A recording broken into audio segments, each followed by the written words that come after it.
How's it going, everyone? So I haven't done any LeetCode in a pretty long time, and I want to change that. I want to start solving random LeetCode problems every week and kind of just sharing me solving them. In terms of solving LeetCode problems, I'm definitely a bit rusty, but I still have been creating course videos on my platform, AlgosWithMichael, like you can see here. So if you want a discount on the platform, you can use the code ALGOHELP. So it's not like I'm going to be starting from scratch, but yeah, I'm sure I'm going to struggle with some of these problems. So let's jump into it. All right, so the first random problem is valid palindrome. A phrase is a palindrome if after converting all uppercase letters into lowercase letters and removing all non-alphanumeric characters, it reads the same forward and backward. Alphanumeric characters include letters and numbers. Given a string S, return true if it is a palindrome or false otherwise. Yeah, so I've definitely solved this problem before.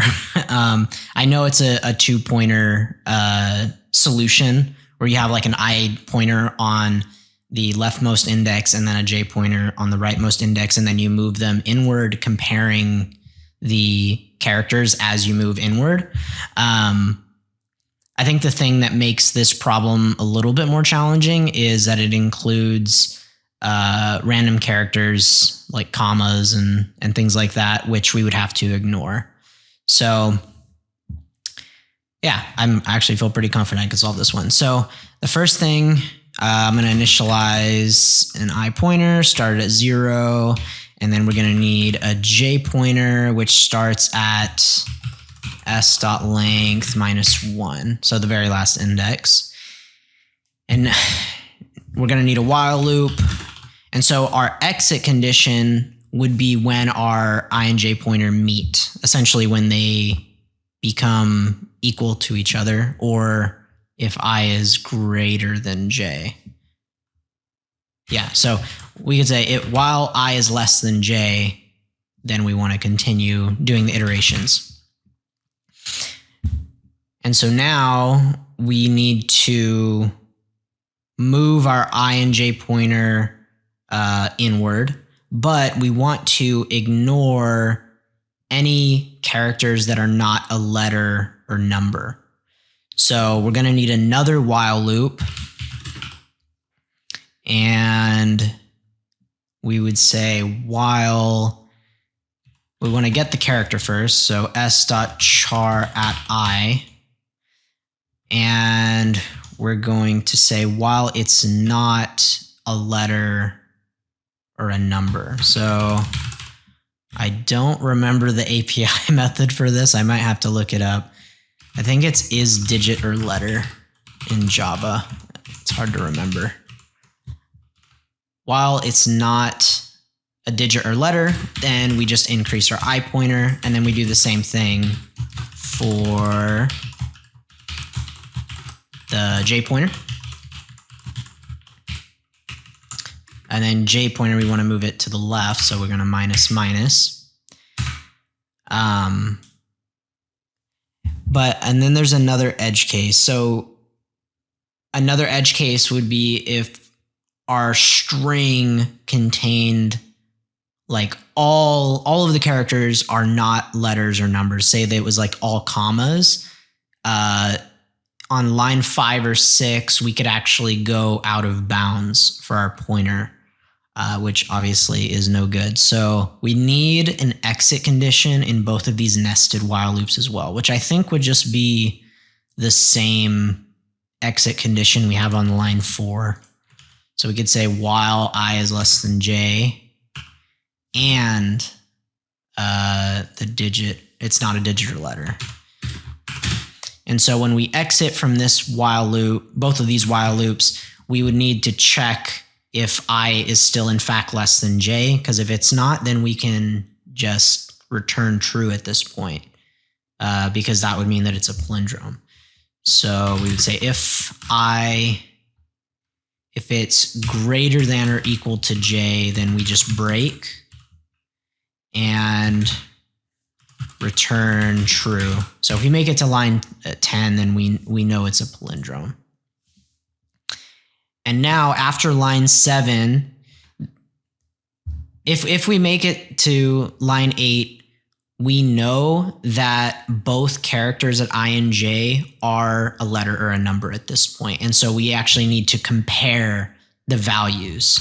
So we would say if s.char at I is not equal to s.char at j, then just return false. And then increase our pointers. And I think that's it. Let me see. So, oh, okay, no, there's actually one more edge case, and it even shows in this example. There's capital letters, so, but a capital letter and lowercase letter are still treated as equal, and that shows in this example. So I need to lowercase or uppercase both characters and then compare them. So we would say character to lowercase, right? We want to do that. And then let's do it for the other one. And I think that's it. Oh. Okay, yeah, clearly I don't know the API. I'm going to have to look it up. Oh, it's is letter or digit. I put is digit or letter. Okay, so we're going to say is letter or digit. There we go. One problem down. All right, moving on to the second problem. Find minimum in rotated sorted array. Suppose an array of length n sorted in ascending order is rotated between 1 and n times. For example, the array nums of 0 through 7 might become 4, 5, 6, 7, 0, 1, 2 if it was rotated 4 times, and then 0 through 7 if it was rotated 7 times. Notice that rotating an array A0, A1, all the way up to AN minus 1 time results in the array AN minus 1, A0, A1, A2, and so on. Given the sorted rotated array nums of unique elements, return the minimum element of this array. You must write an algorithm that runs in log of n time. I know this is a binary search problem just because whenever I see your input is sorted, like an array is sorted, I immediately at least think of the idea to use a binary search. And then the description kind of gives it away because it even says you must write the algorithm in log of n time. So I know this is a binary search problem, but it's obviously a little bit challenging because it's not exactly sorted. Like in this first example, we have 3, 4, 5, 1, 2. It's technically like 2 parts of our array are sorted, which is this part and this part. And we return the number 1 because it's the minimum in the array. So, like, I guess with every binary search problem, you select a mid, right? And then depending on that mid value, you choose whether you move to the left or move to the right. But I'm not exactly sure what that logic is. How do you know when to move left or right if the array isn't strictly sorted all the way through? So I'm just going to go through an example. So let's say we had 1, 2, 3, 4, 5, 6, 7, and we rotated it. Let's say it's like 6, 7, 1, 2, 3, 4, 5, right? So like in our first iteration, iteration 0, right, our mid would be 2 because it's directly in the middle. But how do we know? Like, we know we want to move to the left, right? Because like 1 is going to be our answer in this case. And we know that the rotation exists on this left side, but it's like, how do we know that 2 is not the minimum? Or how do we know our minimum isn't to the right and that the rotation performed to the right side of us? So one thing that we could do is check the very last element in our search space. So that would be the number 5, right? And 5 is greater than our mid of 2, which means the rotation can't be, it can't be to the right of us, right? Let's go with that for now and see what happens. So since our mid element is less than the very end element, we're assuming that the rotation can't be to the right. So we would move to the left. So if we move to the left, now we just have 6, 7, 1, and 2. And so this is iteration 1 now. Our new mid would be 7, right?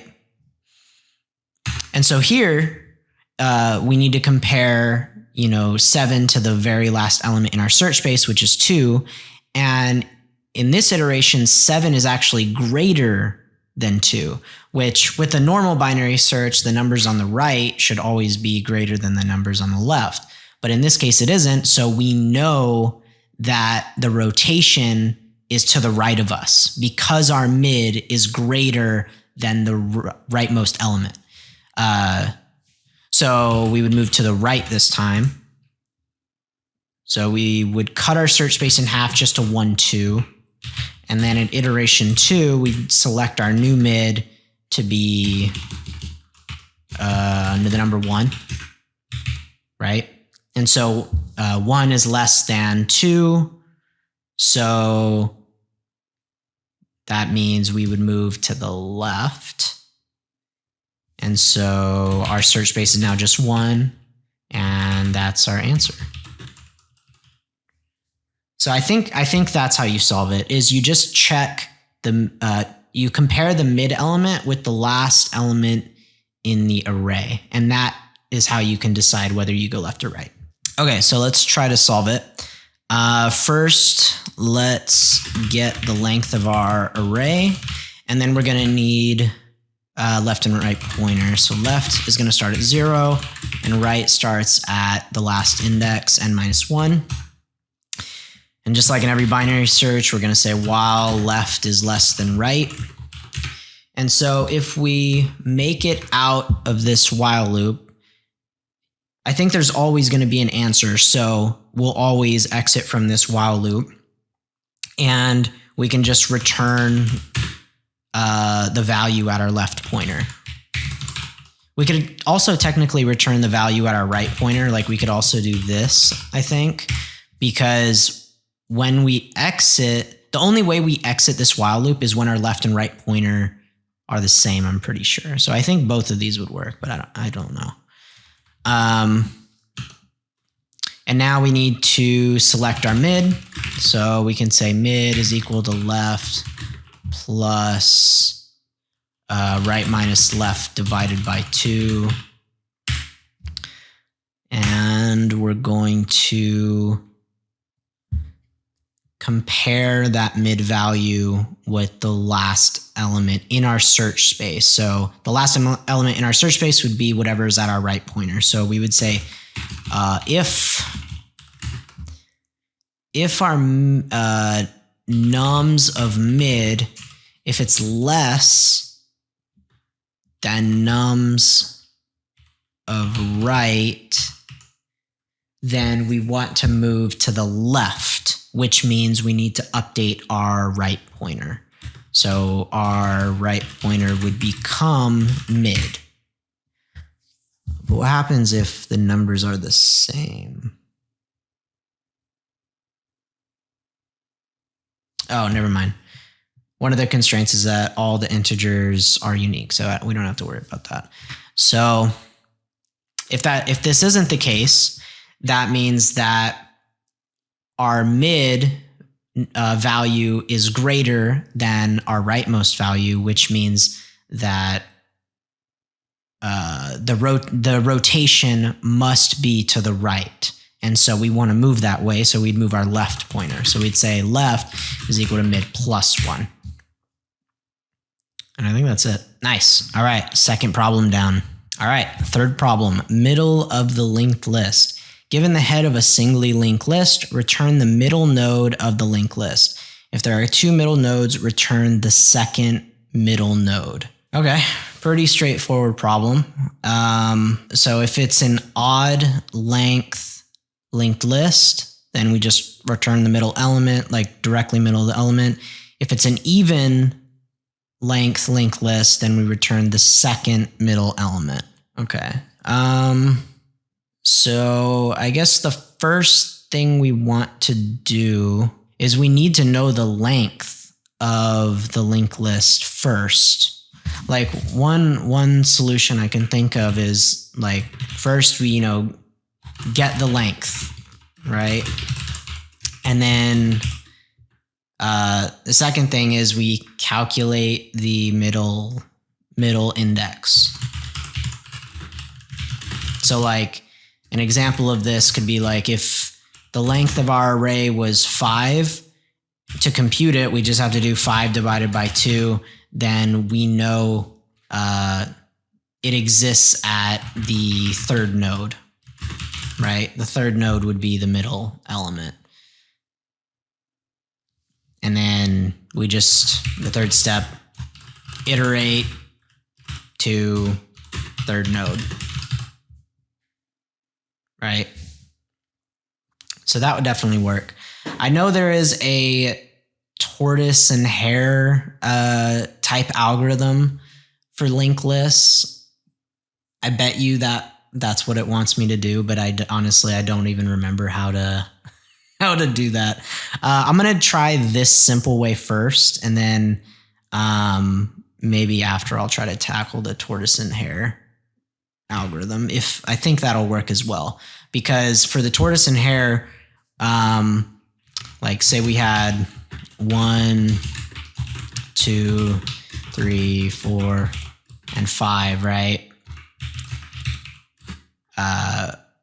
Like we have T hare.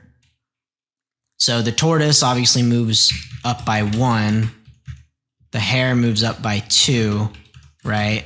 Tortoise moves up by 1. Hare moves up by 2.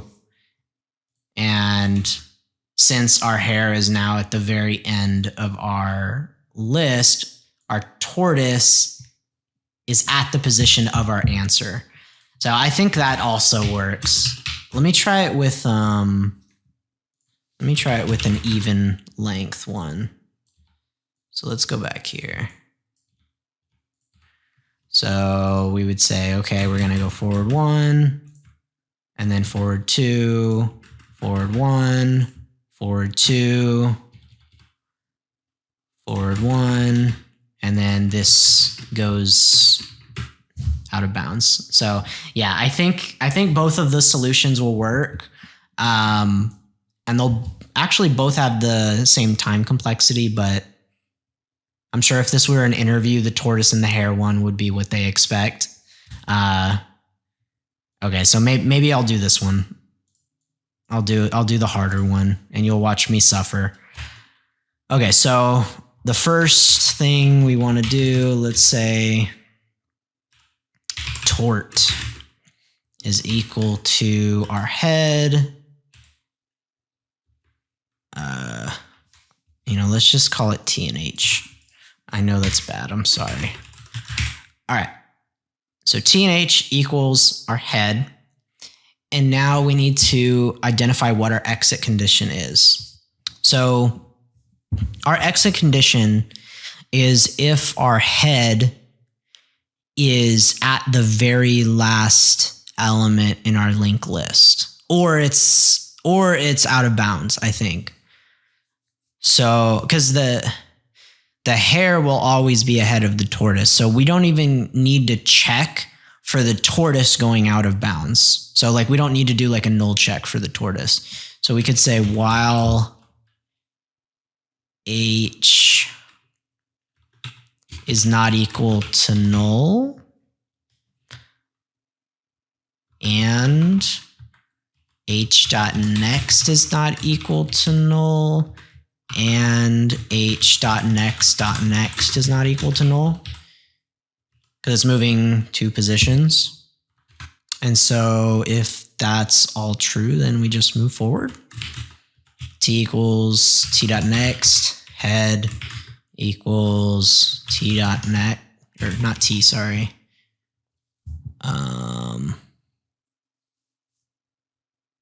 It's h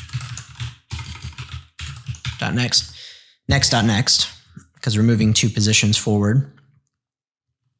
And then we just return t. Let's see if that works. Okay, it did not work. The problem that I'm having is I'm returning the first middle element in this even length linked list. Let me see what happens with, oh, okay, it did pass with case 1 with the odd length. So it's just the even length linked list that is the problem, but I'm wondering, how do I fix that? Because I don't know the length of the linked list. Okay, I need to look at the example again, because I'm not going to be able to think in my head. So right now, this is how I have them starting out, right?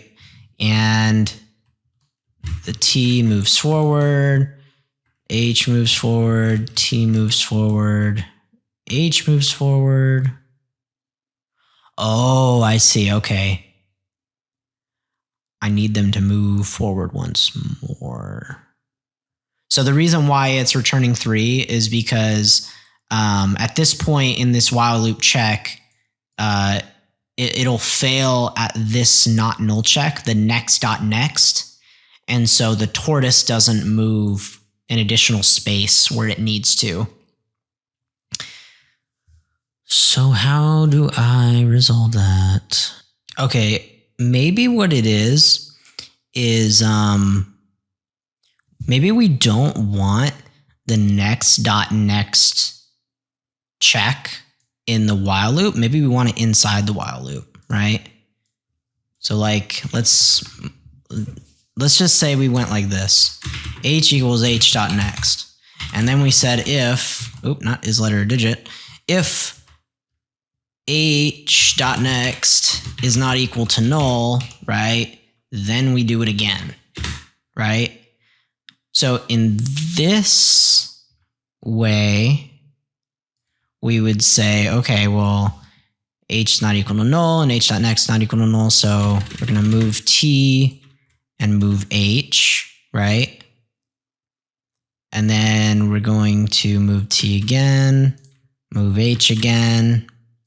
And now H dot next would be 6. That's not null. So we're going to come in here and we're going to move H again. And we're going to move T again. And then we say if H dot next is not equal to null, then we move it. And in this case, we're not going to move it because it is null. And so in this example, it would return true. Or not return true, it would return 4. Still wrong. Oh, I know what I did. This needs to be H.next, not H.next.next. Nice. And you know, something I'm just realizing is I don't even think we need to do a not null check here. I think we just need to check the next value. I'm pretty sure. Let's submit just to check. Yep, there we go. Okay. So this is the right approach. Problem number 4, valid anagram. Given 2 strings S and T, return true if T is an anagram of S and false otherwise. An anagram is a word or phrase formed by rearranging the letters of a different word or phrase, typically using all the original letters exactly once. Okay, I've solved this before in many anagram problems before. So this should be fairly easy. So I know that like one thing I could do to solve this problem is have a hash map and count all of the characters in string S and then go through all of the characters in string T and decrease the count of those characters, and then I do one more loop to loop over, or actually it wouldn't even be a loop. I would just need to check that the map is empty at the end. So like, let's do example number 2 where S is rat and T equals car, right? So if we had a map, it would be like R happens once, A happens once, and then T happens once, right? So this is like the first loop. And then the second loop is I would loop over string T, but decrease those values. So, and then if there's any character that's not in the map itself, we know we just return false immediately. So at least in this example, as soon as we see character C is not in our map, so we'd return false. But let's say we changed it. Let's say we did ARR, right? So we would go to A and we would decrease A. So our new map would now no longer contain A. It would just contain now R and T, right? And then we go to R, and then R would be removed, and then we go to the second R. R is no longer in our map, so we return false. I think that's how you solve it. So just a map. So we could say map of, it's going to be of character to integer, right? Equals new hash map. And then we just need to loop over the string, right? So we could say for int I 0, I is less than s dot length, and then we say, or let's get the character, right? So we would say char c equals s dot char at I, and then map dot put c, and then we can do the map dot get or default. So we're going to get c. If it doesn't exist, we're going to default to 0, and then we just add 1, right? So that's our first loop, and now we need to loop over string t. So same thing, int I equals 0, I is less than t dot length, right? I plus plus char c s dot char at I. And now we're just kind of doing the opposite. So we would say like, if map contains, if it doesn't contain the key, we know we just want to return false. If it doesn't contain C, return false. It can't be an anagram. If it does contain it, we want to decrease. We want to decrease the value. So map put C map dot get C minus 1.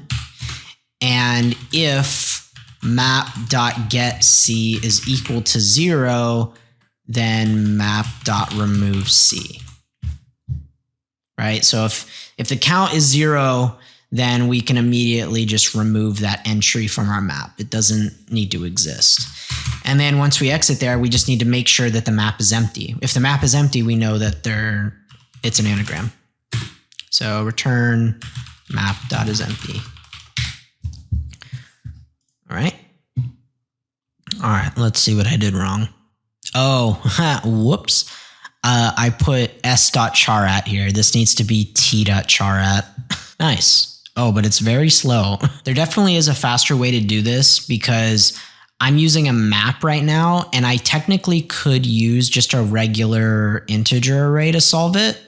And that would be faster because I'd be performing just regular arithmetic calculations rather than calling the map API. So I'm calling like get and contains key and put, which I guess under the hood is it's a bit slower than just performing regular arithmetic calculations. So I'll do the sped up version. I mean, it's still the same time complexity, but it's still slower than all of the other solutions that people submit.